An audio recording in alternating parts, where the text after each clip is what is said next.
हरे कृष्णा। सो हम दोनों पहले प्रार्थना करेंगे हमेशा की तरह और उसके बाद में फिर चर्चा शुरू करेंगे। ओम अज्ञानतिमिरन्धस्य ज्ञानाञ्जनशलाकया चक्षुरुन्मिलितं येन तस्मै श्रीगुरवे नमः। श्रीचैतन्यमनोभीष्टं स्थापितं येन भूतले स्वयं रूप कदा मह्यं ददाति स्वपदान्तिकम्। वन्देऽहं श्रीगुरो श्रीयुतापदकमलं श्रीगुरून् वैष्णवांश्च श्रीरूपं साग्रजातं सहगण रघुनाथान्वितं तं सजीवं साद्वैतं सावधूतं परिजनसहितं कृष्णचैतन्यदेवं श्रीराधा कृष्णपादान् सहगण ललिता श्रीविशाखान्वितांश्च।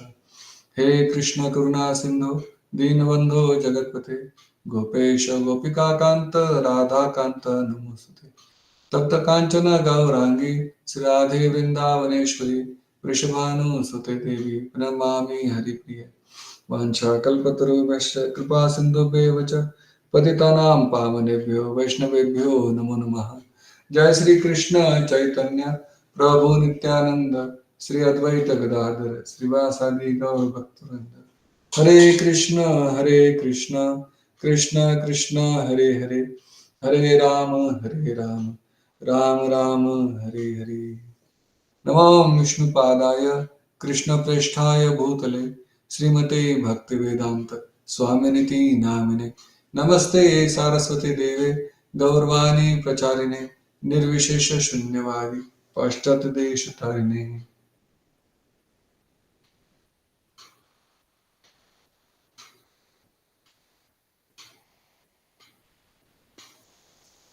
हरे कृष्ण। तो पिछली कक्षा में हमने चर्चा की थी प्रकृति के ऊपर।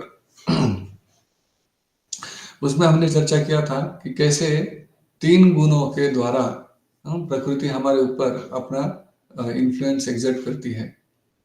और भगवान क्या कहते हैं भगवद गीता में, मयाध्यक्ष ने प्रकृति सूयते स चराचरम, कि हेतु नानेन कौन्तेय जगत विपरिवर्तते, कि ये जो प्रकृति है ये भिन्न प्रकृति है। भगवान बोलते हैं भिन्न प्रकृति अष्टधा, ये मुझसे सेपरेट है। और ये जो प्रकृति है ये मेरी अध्यक्षता में कार्य करती है। ये चर अचर लिविंग नॉन लिविंग जो भी है वो मेरी अध्यक्षता में कार्य करके उनकी सृष्टि करती रहती है। और फिर हमने चर्चा किया था कि कैसे ये जो तीन गुण हैं उनके क्या क्या क्वालिटीज है। हमने देखा था कि जो तमोगुणी व्यक्ति है वो आलसी रहेगा और वो नो कंटेम्पलेशन नो एक्शन, वो सोचेगा नहीं और कार्य भी नहीं करेगा। राजसिक व्यक्ति जो है उसमें बस एक्टिविटी प्रोमिनेंट होती है, ओनली एक्शन नो कंटेम्पलेशन। और ऐसा व्यक्ति जो है वो केवल बस करना है, करने के लिए करता है, उसमें बहुत एम्बिशंस होंगे, उसमें बहुत ही एक बोल सकते हैं कि एम्बिशंस और उसके साथ में इच्छाएं, ऐसी अतृप्त इच्छाएं रहेंगी, वो कंप्लीट होगी नहीं तो वो करता रहेगा, चाहता रहेगा और चाहिए और चाहिए और चाहिए, और वो करने के लिए कार्य करता रहेगा। और बाद में कभी फिर उसको बुद्धि आएगी तब तक लेट हो चुका होगा। क्योंकि कंटेम्पलेशन तो किया नहीं, पहले एक्शन करते हुए। उसी तरह से सतोगुणी व्यक्ति जो है वो केवल और केवल शांति चाहेगा। वो सोचेगा कुछ कार्य करने के पहले उसमें मुझे क्या फायदा, दूसरों को क्या फायदा, और सब कुछ का गुना भाग करके सबके लिए बहुत जो सही रहेगा वही कार्य करेगा, और ज्यादा डिस्टर्बेंस पसंद नहीं करेगा सतोगुणी व्यक्ति। परंतु उसमें एक प्रॉब्लम ये आ जाती है कि कई बार वो शांति को ही सब कुछ मान लेता है और उसके बगैर जो भगवान है उनके अस्तित्व को नकार सकता है, या फिर अगर भगवान पता भी है तो भक्ति में स्वारस्य नहीं लेगा। उससे ऊपर एक गुण है शुद्ध सत्व गुण, जो मोड ऑफ ट्रांसेंडेंस बोल सकते हैं, कि वो जो है उसमें व्यक्ति कंटेम्पलेट भी करेगा, एक्शन भी करेगा, लेकिन everything will be in Krishna consciousness, Krishna भावनामृत के अंदर ही वो ये कार्य करेगा। तो इस तरह से तीन गुण का हमने चर्चा किया था। हमने ये भी चर्चा किया था कि जो तमोगुनी कार्य है वो शुरुआत में भी पॉइजन है और अंत में भी पॉइजन है। जो रजोगुनी कार्य है शुरुआत में नेक्टर है, बाद में पॉइजन है। परंतु जो सतोगुनी कार्य है वो शुरुआत में तो पॉइजन लगता है, बाद में नेक्टर है। और फिर हमने ये जो गुण है, प्रकृति के जो गुण है, इनके ऊपर जो हमने चर्चा की थी उसके ऊपर अंडरस्टैंडिंग क्या होगी, उसकी डिटर्मिनेशन क्या होगी, उनकी खुशी कहाँ से डिराइव होगी, वो भी हमने चर्चा किया था। तो प्रकृति के ऊपर और भी सारी चर्चा कर सकते हैं, लेकिन जो बिगिनिंग स्टेज में इतना इंफॉर्मेशन अभी बहुत है। बाद में और चर्चा जैसे जैसे करते जाएंगे उसमें और एडिशंस आती जाएंगे। तो आज हम काल के ऊपर चर्चा करेंगे, टाइम। भगवद गीता में जो चौथा विषय है वो है काल। 5 विषय वस्तु है भगवद गीता में, जीव, ईश्वर, प्रकृति, काल और कर्म। तो कर्म के बारे में हम अगली बार चर्चा करेंगे।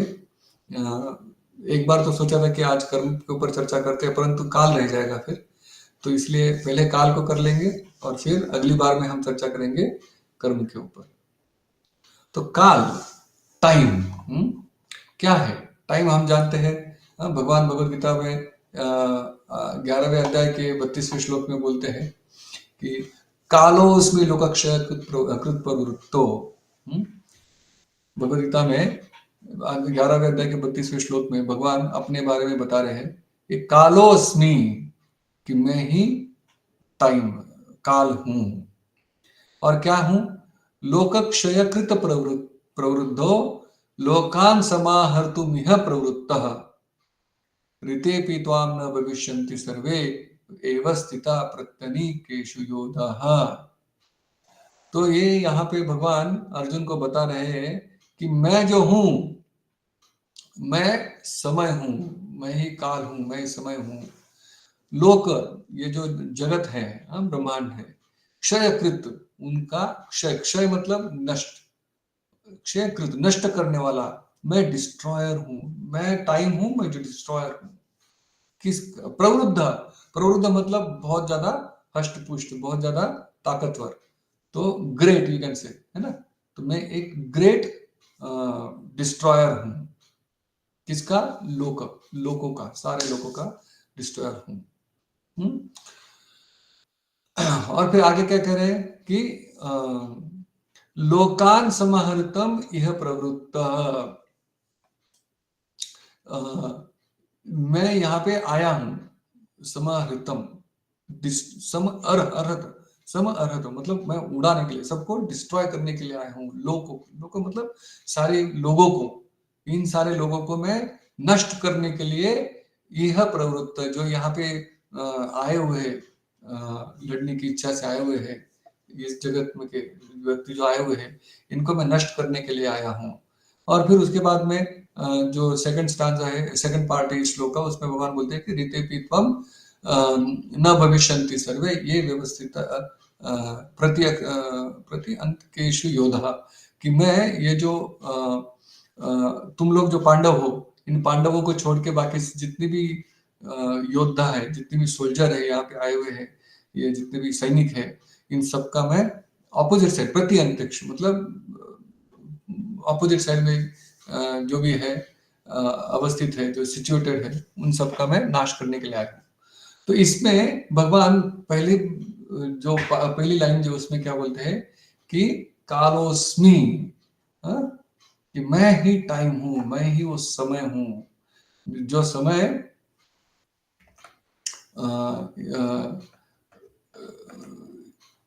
ये माउस का थोड़ा ये हो रहा है, एक सेकंड।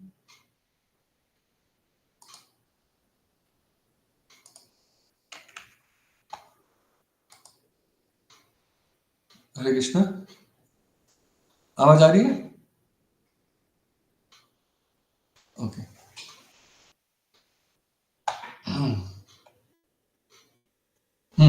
तो कालोस्मि, तो भगवान का एक नाम है काल, टाइम, समय।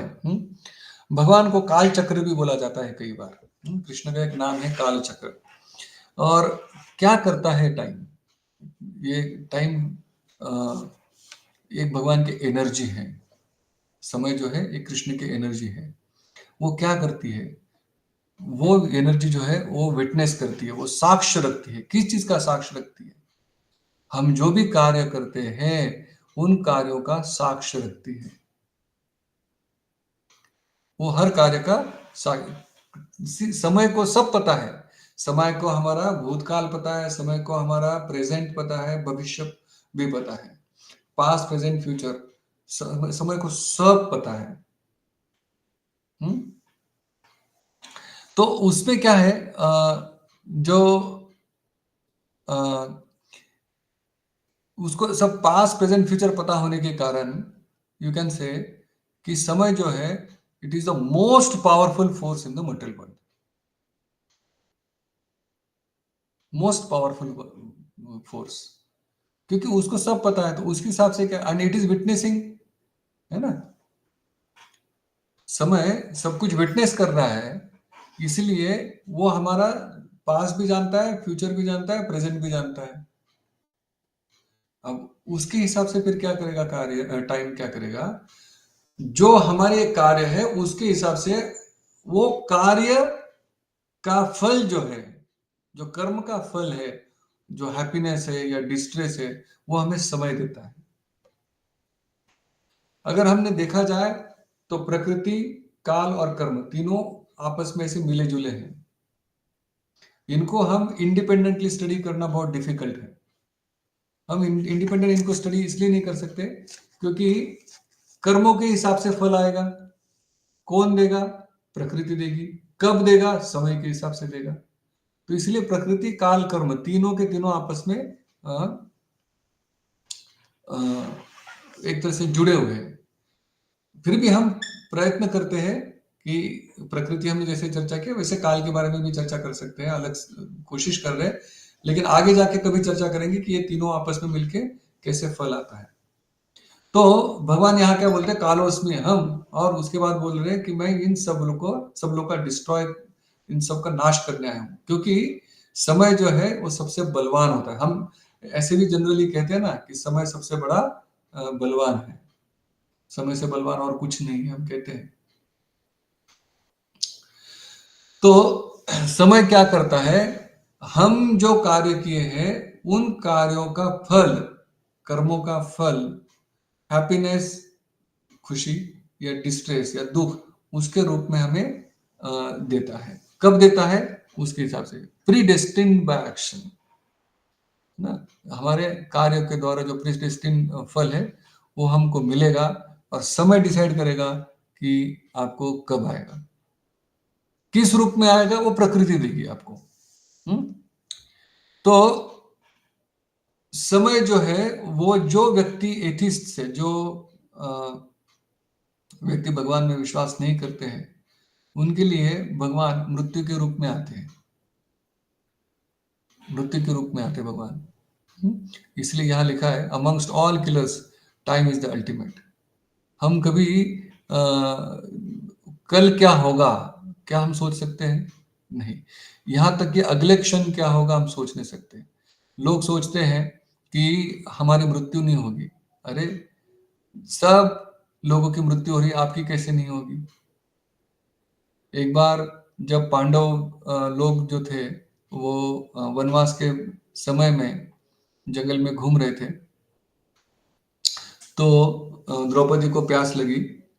तो जब तो द्रौपदी ने बोला कि मुझे पानी पीना है, तो उस वक्त युधिष्ठिर महाराज ने सहदेव को बोला कि पास में देखो कोई पानी का कुछ है तो वहां से पानी लेके आओ। सहदेव गए, बहुत समय हो गया परंतु वापस नहीं आए। तो उन्होंने फिर नकुल को भेजा, नकुल भी गए, वापस नहीं आए। फिर भीम को, अर्जुन को भेजा, अर्जुन भी वापस नहीं आए। भीम को भेजा, भीम भी वापस नहीं आए। तो युधिष्ठिर महाराज सोच रहे कि ऐसा क्यों हो रहा है कि ये लोग जा तो रहे, वापस क्यों नहीं आ रहे, मैं खुद जाता हूँ। ये सोच के युधिष्ठिर महाराज स्वयं गए वहां पे। देखा तो वहां पे एक पानी का तालाब तो है, परंतु बाजू में ये जो चारों पांडव है वो मृत पड़े हैं। तो उन्होंने परिस्थिति को समझ लिया और बोला कि यहाँ पे कौन है जिन्होंने मेरे भाइयों का इस तरह से वध किया है। तो वहाँ पे एक यक्ष थे, हालाँकि वो धर्मराज स्वयं थे। तो वो बोल रहे थे कि मैंने इनको बोला था कि मेरे प्रश्नों का उत्तर दीजिए, तब आप पानी ले सकते हो, मैं यहाँ का स्वामी हूँ। तो उन्होंने उत्तर दिया नहीं, उल्टा वो मुझे बोल रहे थे कि मैं तो पीऊँगा, मैं तो लूँगा, आप कौन होते हो रोकने वाले? और इस तरह से उनकी मृत्यु हो गई। अब आपके ऊपर है, आप जवाब दीजिए या ना दीजिए। तो बहुत बहुत अच्छा वार्तालाप है वहाँ पे। बाद में कभी इस पे चर्चा करेंगे। तो उसमें जो एक प्रश्न उनका जो था यक्ष का युधिष्ठिर महाराज के लिए कि इस दुनिया में सबसे हास्यास्पद चीज क्या है? What is the most ridiculous thing in this world? तो उसका जवाब युधिष्ठिर महाराज देते हैं कि जीवन में हर कोई देखता है कि आसपास सबकी मृत्यु हो रही है, हाँ? लेकिन हर व्यक्ति सोचता है कि मेरी मृत्यु नहीं होगी। तो टाइम जो है वो कब आएगा कुछ पता है नहीं, कब किसकी मृत्यु होगी, कब किसको कौन से कर्म का फल मिलेगा, कुछ पता है नहीं। लेकिन फिर भी हम प्लानिंग करते हैं, फिर भी हम सोचते हैं कि मैं ये कर लूंगा, मैं वो कर लूंगा, मैं ऐसे कर लूंगा, मैं वैसे कर लूंगा। इसीलिए समय की परिस्थिति की जानबूझ रखते हुए हमें ये सोचना चाहिए कि मेरा समय कभी भी आ सकता है। जब तक समय है तब तक भक्ति कर ले। ये जरूरी है ये सोचना, लेकिन हम लोग नहीं सोचते। तो जो भी है, इसीलिए कई बार सब जो काल है उसको कई बार काल सर्प भी बोला गया है। काल सर्प, सर्प मतलब ऐसा सर्प जिसका जो डंक होता है वो लीदल होता है, वो खत्म कर देगा। इसलिए उसको काल सर्प भी बोला गया है कि उसका जो बाइट होता है, उसका जो डंक है वो सब नष्ट कर देगा। तो यहाँ पे काल जो है as a death, it represents Krishna. इसलिए भगवान क्या बोलते हैं कि कालोस्मि हम लोकक्षयकृत, है ना, कि ये जो लोक है उनका डिस्ट्रॉयर मैं हूं, इनको मारने वाला मैं हूं। तो टाइम यहाँ पे कंट्रोलर है, टाइम यहाँ कंट्रोल करता है कि हमें कौन से कर्म का फल कब आएगा, ये टाइम कंट्रोल कर रहा है। इसलिए एक टाइम में कंट्रोलर है। तो टाइम जो है वो साइक्लिकल होता है। जैसा हम देखते हैं कि सूरज उगेगा मॉर्निंग के टाइम में, शाम को उसका अस्त होगा। उसी तरह से जो यूनिवर्स में जो टाइम है वो प्रकृति में एक ट्रांसफॉर्मेशन लाता है साइक्लिकल नेचर में। 6 प्रकार के ट्रांसफॉर्मेशन टाइम इंड्यूस करता है। सबसे पहले होता है जन्म, उसके बाद होता है ग्रोथ, बढ़ता है। फिर उसकी अवस्था कुछ कुछ क्षण तक स्थिर रहती है, उसके बाद में उसके बाय प्रोडक्ट्स बनते हैं, फिर धीरे धीरे धीरे उसका क्षय होने लगता है और अंत में मृत्यु। तो ये जो 6 ट्रांसफॉर्मेशन है, ये जो 6 चेंजेस है, ये टाइम इंड्यूस करता है ना, या फिर कॉज करता है। जैसे कोई भी व्यक्ति लीजिए, कोई भी लिविंग एंटिटी लीजिए, उस पूरे वर्ल्ड में कोई भी पेड़ पौधा जलचर पशु पक्षी, जितने भी हमने 84 लाख जो काउंट किए थे उस दिन, उसमें से कोई भी लीजिए, ये 6 प्रकार के चेंजेस से हमेशा जाएगा अ, अ, समय के हिसाब से कि उनका बर्थ होता है। प्राणी लीजिए, हर चीज का, पेड़ है जैसे पेड़ का भी पौधा उगना बर्थ होता है, स्प्राउट होना। तो बर्थ होता है, मनुष्य का लीजिए उदाहरण, पहले बालक अवस्था में जन्म लेता है, अभ्रक अवस्था में जन्म लेता है, उसके बाद में बालक होता है, फिर कुमार होता है, कुमार का पौगंड होता है, पौगंड के बाद यौवन होता है। तो ये ग्रोथ हो गई, है ना। फिर जैसे युवक बनता है तो युवावस्था को कुछ क्षण तक, कुछ समय तक मेंटेन रहता है। हम्म, और उस बीच में वो प्रोक्रिएशन करता है, बच्चे पैदा करते हैं। उसके बाद में धीरे धीरे धीरे उसका क्षय बुढ़ापा आने लगता है और अंत में उसकी मृत्यु होती है। तो ये जो 6 प्रकार के जो चेंजेस है, ये टाइम इंड्यूस करता है या टाइम कॉज करता है। और जो टाइम है साइक्लिकल है, जैसे सवेरा है तो 24 घंटे बाद वापस सवेरा होगा ही, है ना, रुकेगा नहीं। ऐसा कहते हैं कि आप जो क्षण बीत गया, जैसे इस समय 6:24 हुए हैं, जिस समय ये 6:25 हो गया, तो जो 24वां मिनट है वो वापस कभी भी नहीं आ सकता। तो ये 6 चेंजेस, ये प्रश्न पूछ रहे 6 चेंजेस क्या है कि birth, growth, maintenance, by product formation, dwindling and destruction और डेथ। जन्म होना, बढ़ना, स्थिर रहना, प्रजनन करना बोल सकते हैं, और उसके बाद में धीरे धीरे बूढ़ा होना, और फिर अंत में मृत्यु। ये 6 चेंजेस टाइम इंड्यूस करता है, टाइम कॉज करता है मनुष्यों में या फिर किसी भी लिविंग एंटिटी में। प्रकृति के जितने भी 84 लाख योनि है प्रकृति में जो रहते हैं, उनमें ये चेंजेस आती है। स्पिरिचुअल वर्ल्ड में टाइम जो है, it is conspicuous by absence. It is conspicuous by absence. इसका मतलब ये नहीं कि वहां टाइम नहीं है, वहां पे भी टाइम है, लेकिन वो जो टाइम है वो कृष्ण की इच्छा के अनुसार चलता है। वहां पे अगर कृष्ण को लगता है कि हाँ मुझे आज मेरे मित्रों के साथ में खेल करना है, तो जब तक कृष्ण की इच्छा पूरी नहीं होती तब तक दोपहर ही रहेगी, है ना। अगर कृष्ण सोचते हैं कि हाँ मुझे अभी डिनर करना है, तो उसी वक्त वहां पे रात हो जाएगी। तो कृष्ण के अनुसार वहां टाइम चलता है। ऐसे नहीं कि टाइम वहां नहीं है, टाइम है, लेकिन वो टाइम जो है एक एटर्नल टाइम है जो कृष्ण की इच्छा के अनुसार चलता है ना, as per Krishna desire. It is that's why it is called, it is conspicuous by absence. Absence मतलब हमारे रिलेटिविटी में एब्सेंस है वहां पे, परंतु कृष्ण चाहते हैं कि हाँ मुझे आज मेरे मित्रों के साथ खेलते रहना है, तो जब तक भगवान की इच्छा है तब तक टाइम खेलते रहने का टाइम बना रहेगा, उसके ऊपर ना नीचे कुछ नहीं होगा, वो चलता रहेगा, है ना। तो वहां पे इस तरह का टाइम होता है। परंतु मटेरियल वर्ल्ड में क्या होता है, एक साइक्लिक बना हुआ है ना, 24 घंटे। जैसे हम बोलते हैं ना कि 60 सेकंड्स 1 मिनट बनेगा, फिर 60 मिनट्स का 1 घंटा बनेगा, 24 घंटे का 1 दिन बनेगा, 1 दिन के फिर जैसे 7 दिन हुए तो 1 वीक बनेगा, या 30 दिन बने तो 1 महीना, महीने के बाद में 365 दिन हो गए तो 1 साल। तो इस तरह से एक साइकिल चलता रहेगा यहां तक कि ब्रह्मा जी का जो दिन है उसमें भी ये साइकिल चलते रहता है। हाँ, ब्रह्मा जी के दिन में भी साइकिल चलते रहता है ना। जैसे हम देख सकते हैं कि जैसे अभी हम इस वक्त कलयुग में है ना, कलयुग की प्रथम संध्या में है ना। ये जाएगा, जैसे टाइम फॉरवर्ड जाएगा अपने आप जाएगा, तो कलयुग का एक समय आएगा, उस वक्त ये कलयुग का अंत आ जाएगा, तब समय खत्म होएगा, उसके बाद में फिर सतयुग शुरू होगा, फिर द्वापर, फिर त्रेता युग।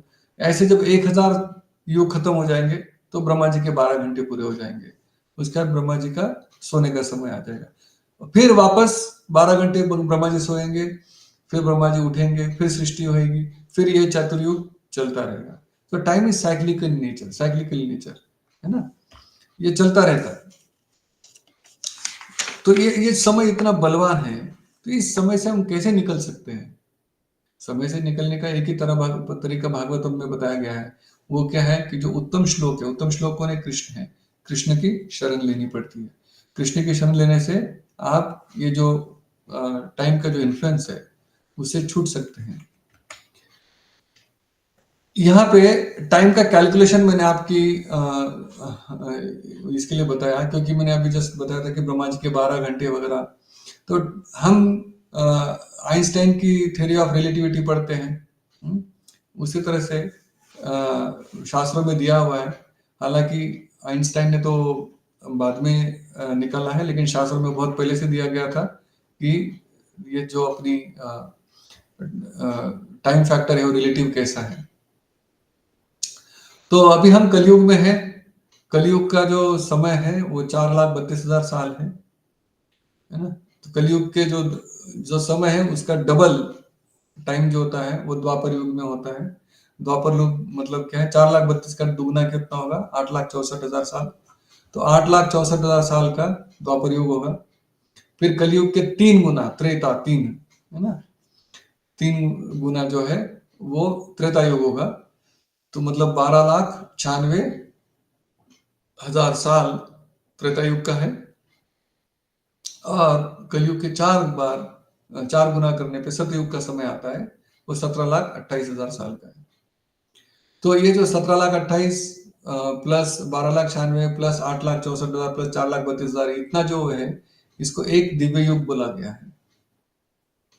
इसको, इन चारों युगों को मिलके एक दिव्य युग बनता है। ये कितना बन गया कि 43,20,000, 32 लाख, सॉरी 32,000, हाँ, 43,32,000 साल का जो एक दिव्य युग होगा। तो ये जो दिव्य युग है, ऐसे 1,000 दिव्य युग जो है वो ब्रह्मा जी के 12 घंटे होते हैं, है ना। उसको बोला गया है एक कल्प। एक कल्प मतलब ब्रह्मा जी का 12 घंटे का दिन। अब ब्रह्मा जी के एक दिन में मतलब 12 घंटे में 14 मनु होते हैं, 14 मनवंतर होते हैं। उसमें 14 मनवंतर होते हैं और एक मनवंतर में 71 दिव्य युग होते हैं। ये जो चतुर्युग बनता है ना, कलयुग, द्वापर युग, त्रेता युग और सतयुग, ये चारों मिलके एक दिव्य युग बना। ऐसे 71 दिव्य युग जो है उसको एक मनवंतर बोला गया है। और ऐसे 14 मनु या 14 मनवंतर, हर एक मनवंतर का एक मनु, ऐसे 14 मनवंतर होते हैं ब्रह्मा जी के 12 घंटे में। तो अगर हम उसी हिसाब से अगर चलेंगे कि 43,32,000 साल का एक दिव्य युग, तो उसमें इंटू 1000, तो 43 करोड़ 32 लाख, 43 करोड़ 32 लाख, नहीं 4.32 ना, 4.32 सॉरी, 4 करोड़ 32 लाख, है ना, 4.32 बिलियन ईयर्स, इतने ब्रह्मा जी के 12 घंटे हैं। और उसके इक्वल एक नाइट, उतनी 12 घंटे की एक रात होती है। तो यहाँ पे क्या होता है कि जब ब्रह्मा जी के 12 घंटे होते हैं तो ये जो ब्रह्मांड है ये पानी से, गर्भोदक से भर जाता है और केवल ऊपर के 3 प्लैनेट रहती है, बाकी बचती है। तो इसको पार्शियल एनिलेशन बोला जाता है। पार्शियल एनिलेशन मतलब आंशिक प्रलय। 12 घंटे बाद ब्रह्मा जी के एक आंशिक प्रलय होता है जिसमें केवल ऊपर की जो 3 प्लैनेट्स हैं वो 3 प्लैनेट्स रहती हैं और बाकी सारी जो है जो बाकी सारी प्लैनेट्स जो है वो प्लैनेटरी सिस्टम जो है वो सारी गर्भोदक में डूब जाती है। तो उन पे जो जीव रहते हैं वो जीव जो है वो गर्भोदकशाही विष्णु के पेट में चले जाते हैं। फिर ब्रह्मा जी 12 घंटे बाद उठेंगे। उठने के बाद में फिर सृष्टि करते हैं, फिर सृष्टि करते हैं। और जब सृष्टि करते हैं तो फिर वापस ये जो गर्भोदकशाही विष्णु के पेट में जो जीव होते हैं वो बाहर आते हैं और अपने कर्मों के हिसाब से जहां पे भी उनकी पोजीशन है उस पोजीशन पे चले जाते हैं। तो ये ब्रह्मा जी का एक दिन 24 घंटे का ऐसा साइकिल पूरा होता है। ठीक है, इस तरह से 24 घंटे का एक दिन ब्रह्मा जी का, 30 दिन का एक महीना और 12 महीने का एक साल, इस तरह से ब्रह्मा जी 100 साल जीते हैं। ब्रह्मा जी की आयु पूर्ण 100 साल की है। तो अगर हम उसको इन कल्प के इसमें सोचेंगे तो कितने कल्प हो गए? एक कल्प मतलब 12 घंटे, राइट। तो इस तरह से काउंट करेंगे 100 साल में तो 36,000 दिन आएंगे ब्रह्मा जी के इसमें जिंदगी में, और इक्वल नंबर ऑफ नाइट्स, इतने आएंगे। तो टोटल कितने साल हो गए? 311.04 ट्रिलियन ईयर्स, इतनी ब्रह्मा जी की लाइफ है। तो जब ये 100 साल पूर्ण हो जाएंगे ब्रह्मा जी के, तो उसके बाद कंप्लीट एनिहिलेशन होगा। कंप्लीट एनिहिलेशन मतलब ये जो ब्रह्मांड है ये वापस जो कारणोदकशाही विष्णु है उनके अंदर चला जाएगा, और फिर वहां पे जीव जो है वो भी कारणोदकशाही विष्णु के पेट में अंदर जाएंगे, और फिर जहां पे जिसकी डेस्टिनेशन है उस हिसाब से फिर कोई ब्रह्मांड आएगा, उस ब्रह्मांड में हम जाएंगे। तो शास्त्र बताते हैं कि इस वक्त जो है हमारे 7वां मनवंतर चल रहा है। ये जो समय है, इस समय हमारा 7वां मनवंतर चल रहा है, और 28वां 28th दिव्य युग चल रहा है।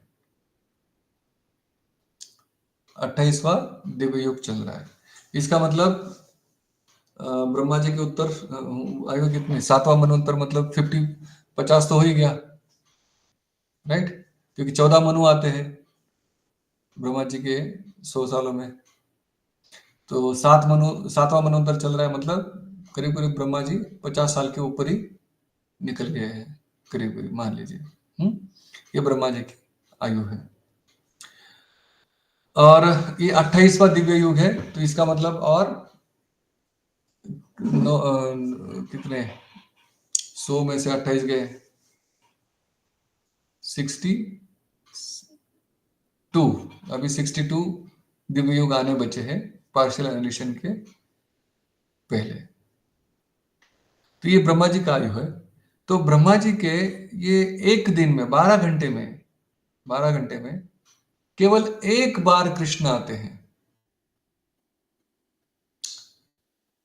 जो दिव्य युग है, 1000 दिव्य युग जो होते हैं, वो 1000 दिव्य युगों में जो आ, क्या बोल सकते हैं, ये एक युग है, उसमें ब्रह्मा जी उसमें कृष्ण आते हैं, और केवल एक बार चैतन्य महाप्रभु आते हैं। बाकी जो दिव्य युग है उन दिव्य युगों में भगवान के अलग अलग अवतार आते रहते हैं, अलग अलग समय पे अलग अलग अवतार आते रहते हैं, है ना? शास्त्रों में मेंशन है कि किस तरह से अलग अलग समय पे अलग अलग अवतार आते रहते हैं।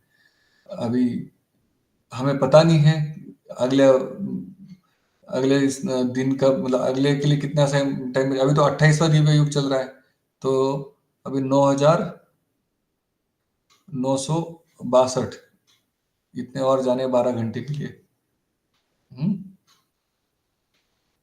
सॉरी, 962 दिव्य युग और जाने हैं ब्रह्मा जी का ये जाने के लिए। तो हम बहुत फॉर्चुनेट हैं कि इसी जो कलयुग है इसकी शुरुआत में, या फिर ये बोल सकते द्वापर युग के अंत में कृष्ण आए थे, और केवल 500 साल पहले चैतन्य महाप्रभु आए, और उन्होंने जो कृष्ण का मैसेज है, कृष्ण ने बोला भगवद गीता में कि सर्वधर्मान परित्यज्य माम एकम शरणम व्रज हम त्वाम सर्व पापेभ्यो मोक्षयिष्यामि मा शुचः।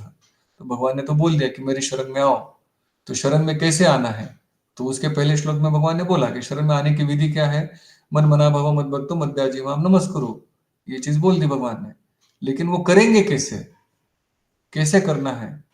तो वो करने के लिए भगवान चैतन्य महाप्रभु बनकर आते हैं, और हमें सिखाते हैं कि भक्ति की विधि क्या है, ये कैसे किया जाए, मन मना भव मद भक्तो मद्याजी माम नमस्कुरु किस तरह से किया जाए, ये हमें सिखाते हैं। तो हम बहुत फॉर्चुनेट है कि इसी कलयुग में चैतन्य महाप्रभु आए, और जस्ट 5000 साल पूर्व कृष्ण आके गए हैं, है ना? तो ये काल का ऊपर छोटा सा डिस्कशन है।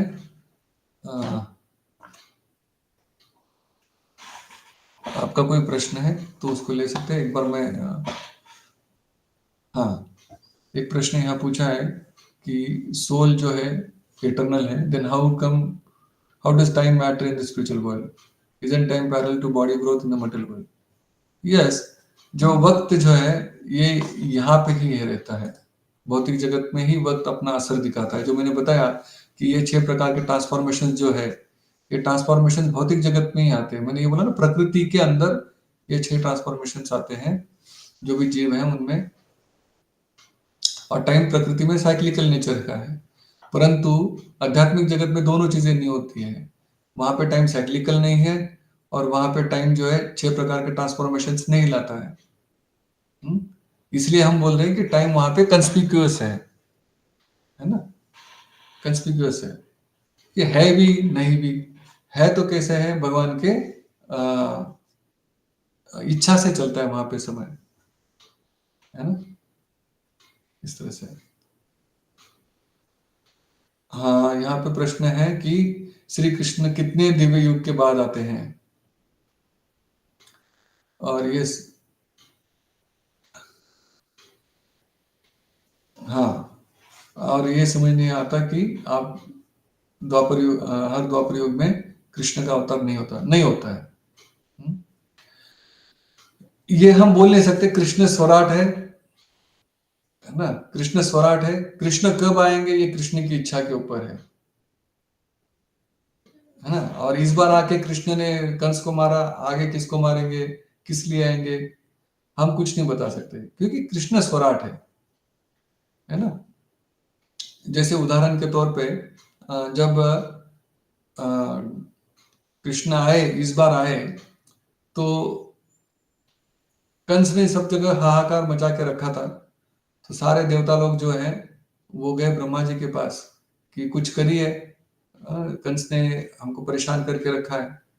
और सब जगह राक्षस हो रखे बहुत सारे, क्योंकि कंस ने क्या किया था, सब राक्षसों से मित्रता कर ली थी, और सब जगह फिर वो अपना आतंक मचा रहे थे। तो ब्रह्मा जी के पास गए, तो ब्रह्मा जी बोले ठीक है सब लोग चलिए, हम जाते हैं भगवान से पूछते हैं। तो वो गए क्षीरोदक्षाई विष्णु के पास में, और डायरेक्ट ऐसे अप्रोच नहीं कर सकते आप वहां पे। जो क्षीरोदक्षाई सागर है, सॉरी क्षीर सागर है, क्षीर सागर के तट पर खड़े रहकर ब्रह्मा जी पुरुष सूक्त का गान करते हैं। डायरेक्ट ब्रह्मा जी भी अप्रोच नहीं कर सकते विष्णु को। तो वो वहां पे उन्होंने पुरुष सूक्त का पाठ करते हैं, तो कृष्ण जो है वहां, विष्णु जो है ब्रह्मा जी को मैसेज दे देते हैं, उनके हृदय में बता देते हैं कि हाँ ऐसा होगा ऐसा होगा। तो इस बार जब ब्रह्मा जी गए सबको लेके और पुरुष सूक्त का पाठ किया, उसके बाद में क्षीरोदक्षाई विष्णु बोले कि अरे इस बार मैं नहीं आ रहा हूँ, या कोई अवतार नहीं आ रहा, इस बार स्वयं हमारे बॉस स्पिरिचुअल वर्ल्ड से कृष्ण आ रहे हैं। तो ब्रह्मा जी सबको बोले कि अरे कृष्ण आ रहे हैं, कृष्ण आ रहे हैं, चलिए। तो सबको तो पता था कि कृष्ण आ रहे हैं, लेकिन कृष्ण कैसे आएंगे, कब आएंगे, कहाँ आएंगे, कुछ पता है नहीं। इसीलिए जब कृष्ण जो है एक के बाद एक एक असुरों का वध कर रहे थे, और एक दिन उन्होंने अघासुर का वध किया। अघासुर इतना ताकतवर था कि देवता लोग भी उससे डरते थे। देवता लोग थर थर कांपते थे केवल अघासुर का आवाज, या आवाज अघासुर के आहट सुनकर भी। तो जब कृष्ण ने अघासुर का वध कर दिया, तो पूरे देवता लोग एकदम से उत्सव मनाने लगे। तो ब्रह्मा जी सोचने लगे कि क्या हुआ, अघासुर का वध हुआ, कैसे हुआ, मैं देखूं जरा जाके। तो ब्रह्मा जी ने देखा कि कृष्ण ने क्या किया, अघासुर का वध किया, और उसके बाद में मित्रों के साथ बैठ के वहां पे वो आ, आ, ये खा रहे थे अपना सीधा, जो उनको मम्मी ने दिया था, माता जी ने दिया था, वो खा रहे थे और गाय चरा रहे। तो ब्रह्मा जी ने सोचा कि अरे ये छोटा सा लड़का, ये घास गाय चरा रहा है, घास पे बैठा हुआ है, और एक दूसरे को शेयर कर रहे हैं अपना खाना, इसने अगासुर को मारा, ये कैसे हो सकता है। तो ब्रह्मा जी ने, मतलब यहाँ ब्रह्मा जी भी असमंजस में पड़ गए कि ये चीज क्या हुई है करके। उनको खबर तो थी कि कृष्ण आ रहे, लेकिन ये थोड़ा ना पता था कि ये कृष्ण ऐसे रूप में आएंगे, यशोदा के पुत्र बनकर आएंगे, ये आएंगे, इतने सारे खबर थोड़ी ना होती उनको। उनको केवल इतना पता रहता है कि बस आने वाले हैं। तो ब्रह्मा जी ने सोचा कि ठीक है, अभी मैं इनके जो फ्रेंड्स हैं उनको मैं सब कुछ छुपा देता हूँ और देखता हूँ ये एक लड़का क्या करता है, क्या पता कोई जादूगर है। तो ब्रह्मा जी ने क्या किया कि सबसे पहले जो गाय बछड़े थे उनको छुपाया। उसके बाद में जब कृष्ण ने देखा, मित्रों ने बोला कि अरे गाय की आवाज नहीं आ रही है, कहीं दूर तो नहीं चली गई, चलो चलो हम देख के आते। तो कृष्ण बोले कि आप लोग खाओ, आप रुको, आप खाओ, मैं देख के आता हूँ। और कृष्ण गाय को देखने गए, उतनी देर में ब्रह्मा जी ने इन बच्चों को भी योग निद्रा में सुला के अपने साथ छुपा दिया उनको कहीं पे। तो कृष्ण तो सर्वज्ञ है, वो समझ गए कि ब्रह्मा जी अपने ऐसे खेल कर रहे हैं। तो उन्होंने तुरंत क्या किया कि अपने आप को सब बछड़ों में और सब ग्वाल बालों में विस्तारित कर दिया। अब ब्रह्मा जी ने क्या किया कि चलो अब मैं छुपा दिया, आके देखता हूं यहाँ पे क्या हुआ है। लेकिन जैसे मैंने बताया कि टाइम रिलेटिव होता है, टाइम रिलेटिव होता है। तो जब तक ब्रह्मा जी वापस आए तब तक 1 साल निकल गया था। एक क्षण की बात थी, लेकिन एक क्षण में ही ब्रह्मा जी का एक क्षण और इधर 1 साल हो गया। तो इस 1 साल में भागवत में वर्णन है कि किस तरह से जो वृंदावन के माता है उनके अपने बच्चों के प्रति स्नेह बढ़ गया, और जो गाय थी उनके अपने बछड़ों के प्रति बहुत ज्यादा स्नेह बढ़ गया, क्योंकि वो कृष्ण ही थे। हालांकि इन सब ने इच्छा करी थी कि कृष्ण जो है यशोदा के ही पुत्र क्यों है, हमारे पुत्र क्यों नहीं है। उनकी इतनी प्रिय इच्छा थी कि ये देखकर कृष्ण ने उनकी इच्छा पूर्ण करने की सोची, और ये जो माध्यम बना एक तरह से, कृष्ण सबके पुत्र बने, गायों के भी, और जो भी प्राणी जिनको गायब किया था ब्रह्मा जी ने उन सब के, और इन ग्वाल बालों के भी रूप में भगवान ने अपने आप को विस्तारित किया था। तो ब्रह्मा जी वापस आए तो उन्होंने देखा कि अरे सब तो इधर ही है, मैं उनको छुपा किया। तो मतलब 2 सेट बन गए, एक सेट तो वहां पे है जहां मैंने छुपा के रखा, एक तो यहाँ पे है। तो ये क्या हुआ? तब ब्रह्मा जी को एकदम से समझ में आया कि अरे यही कृष्ण है, यही आए हैं।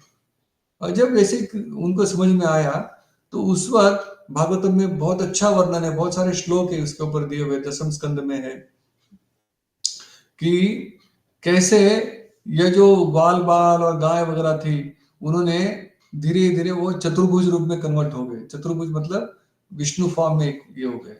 और ऐसा नहीं कि ये कोई इनका प्रभाव कम था, छोटे छोटे विष्णु करके, ऐसा नहीं था। पूर्ण प्रभावशाली विष्णु सारे के सारे चतुर्भुज, शंकर चक्र गदा पद्म के साथ में सारे के सारे। तो ब्रह्मा जी देखते रह गए कि अरे इतने सारे विष्णु फॉर्म्स, और एक एक करके सारे फिर कृष्ण के अंदर। तो ये ब्रह्मा जी भी विस्मित हो गए। तो कहने का मतलब ये है कि ब्रह्मा जी जो इस सृष्टि के प्रथम पुरुष है, उनको भी नहीं पता रहता है कि कृष्ण कब आएंगे और कैसे रहेंगे, क्या रहेंगे। जितना इतना उनको पता नहीं रहता है। उनको इतना रहता है कि हाँ आने वाले हैं। विष्णु बता देते हैं कि हाँ आ रहे हैं, हमारे बॉस आ रहे हैं, लेकिन बॉस किस फॉर्म में आएंगे, कैसे आएंगे, क्या आएंगे, सरप्राइज विजिट मारते वो। इसलिए हम जब ब्रह्मा जी प्रेडिक्ट नहीं कर सकते तो हमारी कोई औकात नहीं है प्रेडिक्ट करने की। Right, number 1। नंबर 2, इसमें जो ब्रह्मा जी का विस्मय हुआ, इससे हमें ये भी समझ में आना चाहिए कि किस तरह से हमारी छोटी बुद्धि के द्वारा हम भगवान को नहीं समझ सकते। ब्रह्मा जी जितने महान हैं उतने तो हम महान तो है ही नहीं। ब्रह्मा जी के कंपैरिजन में हमारा कुछ भी नहीं है। जब ब्रह्मा जी खुद ही भगवान को नहीं समझ पाते तो हम क्या समझ पाते। तो भगवान भगवत गीता में, सॉरी भागवत में एक श्लोक आता है, उसमें बोलते हैं कि ना मैं तर्क के द्वारा समझा जा सकता हूँ, ना मैं किसी योग विधि से समझा जा सकता हूँ, मैं केवल भक्ति के द्वारा समझा जा सकता हूँ, भगवान बोलते हैं। तो केवल भक्ति है, भक्ति के द्वारा ही भगवान को समझा जा सकता है। ठीक है ना। तो पहला पार्ट तो ये है कि भगवान कब आएंगे, कैसे आएंगे, वो कुछ हमें पता नहीं है। दूसरा जो जो प्रश्न है आपका कि क्या हर द्वापर युग में कृष्ण नहीं आते? नहीं, कृष्ण ब्रह्मा जी के 12 घंटे में केवल एक बार आते हैं। जो 1000 दिव्य युग है, उस 1000 दिव्य युग में से किसी भी एक दिव्य युग में, जरूरी भी नहीं कि द्वापर में आए, पर कृष्ण आएंगे केवल एक टाइम पे आएंगे। सॉरी, द्वापर युग में, सॉरी, क्योंकि द्वापर युग में जो युगावतार है वो नीले रंग का है, तो कृष्ण वो आएंगे। तो वो कब आएंगे, कौन सी इसमें आएंगे, वो इतना ज्ञान नहीं रहता है, ठीक है। केवल एक बार आते हैं। तो बाकी टाइम पे क्या होता है, तो बाकी टाइम पे क्या आपको वहां भगवत गीता नहीं होती है? अरे भगवत गीता तो भगवान ने दे दी, भगवत गीता तो भगवान ने दे दी, वो तो हमेशा रहेगी, है कि नहीं। जैसे उदाहरण के तौर पर भगवान बोलते हैं कि एवं परंपरा प्राप्तम इमं राजर्षियो विदु स काले न मता योग नष्ट परंपरा। ये जो परंपरा है ना, ये परंपरा नष्ट हो गई। क्या इसका मतलब ये था कि भगवत गीता का ज्ञान नष्ट हो गया? नहीं। अगर ऐसी बात है तो हमारी गुरु शिष्य परंपरा खंडित हो गई थी क्या? नहीं। दो परंपराएं चलती है, एक राजर्षि परंपरा, एक एक कृष्ण के द्वारा इंस्टॉल्ड 4 यूनिवर्सिटी जो मैंने बताई थी, ब्रह्म संप्रदाय, रुद्र संप्रदाय, श्री संप्रदाय और कुमार संप्रदाय। ये संप्रदाय, एक गुरु शिष्य परंपरा चलती रहती है और दूसरी राजऋषि परंपरा चलती रहती है। तो गुरु शिष्य परंपरा तो थी, परंतु ये राजऋषि परंपरा जो है वो खत्म हो गई थी, है ना। इसको री एस्टेब्लिश करने के लिए भगवान ने भगवद गीता बोली, है ना। उसमें बोलते हैं कि ये सबसे पहले ज्ञान मैंने सूर्यदेव विवस्वान को दिया, विवस्वान ने मनु को दिया, मनु ने इक्ष्वाकु को दिया। ये राजऋषि परंपरा है जो बीच में खंडित हो गई, उसको री एस्टेब्लिश करने के लिए भगवान वहां पे आ गए थे, उन्होंने भगवद गीता बोली। तो जरूरी नहीं है कि भगवद गीता नहीं रहेगी, नहीं, भगवद गीता है ना, गुरु शिष्य परंपरा में तो थी भगवद गीता, है ना। तो युग धर्म का प्रचार जो है वो भगवान करेंगे। उस समय में जब कृष्ण नहीं आते, कोई और आता है, कुछ और तरीके से आती है, लेकिन युग धर्म क्या है उस युग का, वो भगवान किसी न किसी फॉर्म में इंफॉर्मेशन आ जाती है ना।